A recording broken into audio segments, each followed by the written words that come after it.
దేవుని యొక్క వాక్యంలో దేవుడు మొట్టమొదటిసారిగా ఎవరితో భయపడవద్దు అని చెప్తున్నాడు అని ఆలోచన చేస్తున్నప్పుడు కొంతమంది నోవాహ్ అని, కొంతమంది యోసేపు అని, కొంతమంది మోషే అని, ఇలా ఒక్కొక్కరు ఒక్కొక్కటి అనుకోవచ్చు. కానీ ఇక్కడ దేవుని యొక్క వాక్యం మనం చూసినప్పుడు విశ్వాసులకు తండ్రి అయినటువంటి అబ్రహాముతో దేవుడు చెప్తున్నాడు, అబ్రాహాము భయపడకము. ఆదికాండము 15వ అధ్యాయం 1వ వచనం మనం చదువుతున్నప్పుడు దేవుని వాక్యం తెలియజేస్తుంది, అబ్రామా భయపడకము, నేను నీకు కేడెము, నీ బహుమానము అత్యధికమగునని చెప్పాను అని మనం చూస్తున్నాం. ఈ దేవుని యొక్క వాక్యంలో మనం చూసినప్పుడు ఎంతో విశ్వాసం కలిగిన అబ్రహాము తన జీవితంలో భయము గుండా వెళ్తున్నప్పుడు దేవుడు తనకు చెప్తున్న మాట భయపడకము. మన జీవితంలో కూడా మనం అనుకున్నవి జరగలేనప్పుడు, మన శత్రువులు మన ఎదురుగా ఉన్నప్పుడు మనం భయపడటం అనేది సర్వసాధారణము.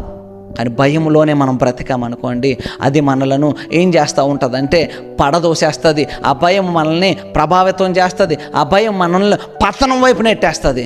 ఈరోజు మనం చేయాల్సిన ఆలోచన ఏంటంటే దేవుని యొక్క సన్నిధిలో మనం జ్ఞాపకం చేసుకోవాల్సింది భయపడకమని ఈరోజు దేవుడు నీకు నాకు చెప్తున్నాడు. దేవుడు మన పక్షమునుంటే, దేవుడు మన పక్కనుంటే మనం భయపడాల్సిన పనే లేదు.